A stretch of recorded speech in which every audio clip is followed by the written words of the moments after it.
Republican Senator Roger Marshall. Good morning to you. Where do things stand? Well, Andrew, they don't stand anywhere right now. We're no closer today on an agreement on the supplemental package than we were on October the 7th. Look, this is a very complicated four-piece riddle. But to me, the absolute biggest priority is the border. The border, the border, the border. That's what's important to us. Every day we're losing 300 Americans. Over 10 million people have crossed the border illegally in the past 3 years. There's been 1.7 million gotaways. So the rest of this riddle is not going to be solved until we have meaningful border security.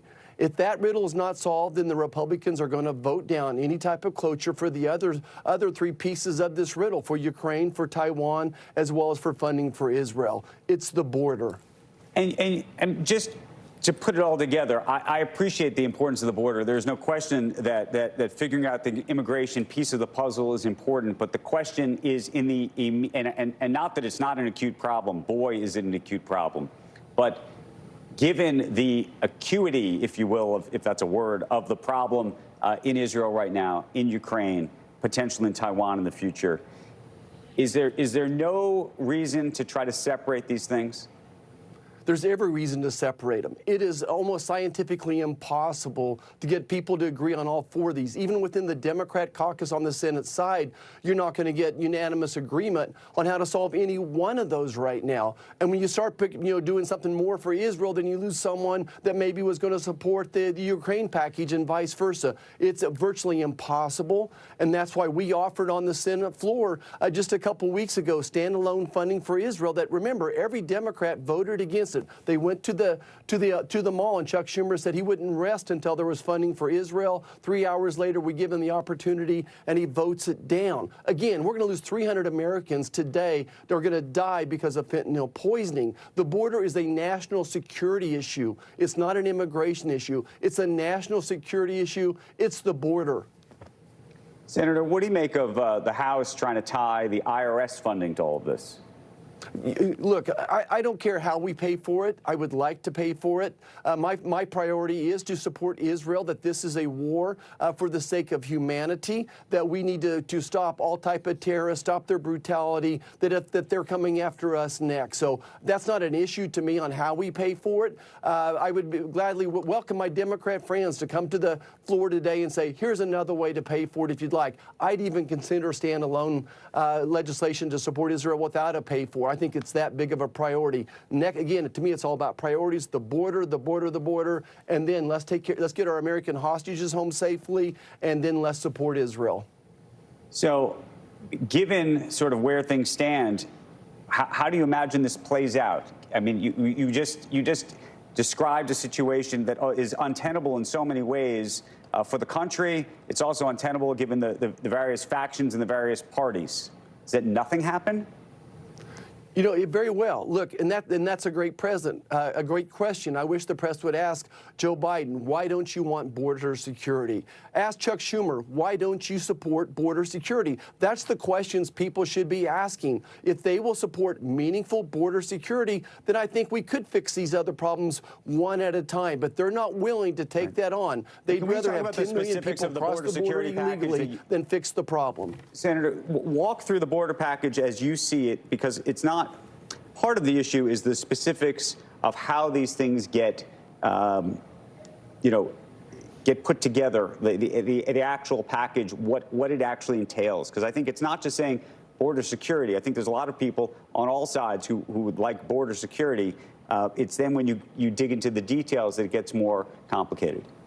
Right, and you are right. Even Democrat colleagues across the aisle are coming to me saying, hey, look, we need to secure the border. Look, I think border security starts with a policy change. I've been to the border 3 times. The last time there, to a person, every Border Patrol person I talked to said, we need to change the policy.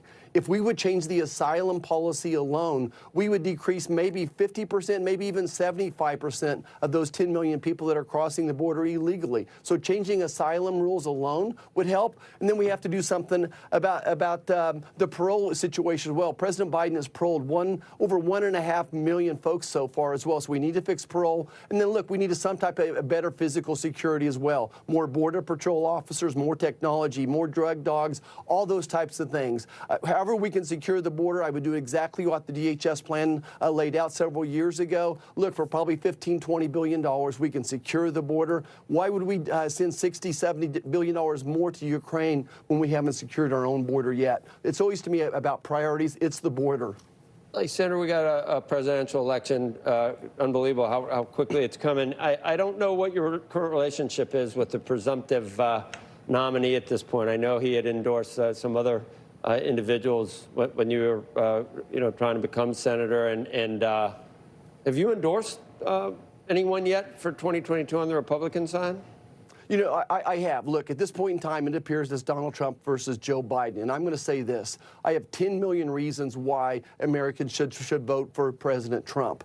And that's the 10 million illegal border crossings, the 1.7 million gotaways is another reason. Not to mention, I guess we're at 60,000, 70,000 aliens of interest as well. Hundreds of known terrorists have crossed our border illegally. I think that Donald Trump will be the president of law and order, of security, of making our families safe again, and turning the economy around as well. I think this inflation, interest rates are just killing people back home. This Bidenomics has not worked out. So I think that Donald Trump is the person that will secure our borders and also give us a strong economy again. Becky has about 100 adopted states. Kansas is one of my adopted, Not on my list. I know it's where you used to go on your way to Colorado. Well, Lawrence, and you went to medical school, I know, at Lawrence. I just wonder whether did you like the wheel or the hawk, or what was or you didn't go? I guess you had no time to go have any beers. Well, in medical school, certainly we didn't have time to go drinking, but I have been known to have a Coors Light at the wheel. But my favorite bar is in Manhattan, Kansas. It's called Kites. I was a bartender in college, and absolutely the time of my life. K-State and So you're still a K-State fan then? You're not a total Jayhawk fan? Well, look, I bleed purple, but I have degrees from both alma maters. I root for both of them. KU has the most successful long-term basketball program in the entire nation. Amazing, Who can't root for the KU Jayhawks when it comes to basketball? Good football. Both football teams are pretty good. Yeah, right. Both football teams are pretty good Senator. this year. That must have been. Got my own team I like. Right. Yeah. It's a great time to be a Kansan. It's a great time to be Kansan. Great football, Kansas State, KU. We claim the Chiefs as well. We had a little loss last night, but it's a great time to be a Kansan. It is. All right. Thank you, Senator. Thanks, Senator. We appreciate it. You're welcome. Senator Doctor.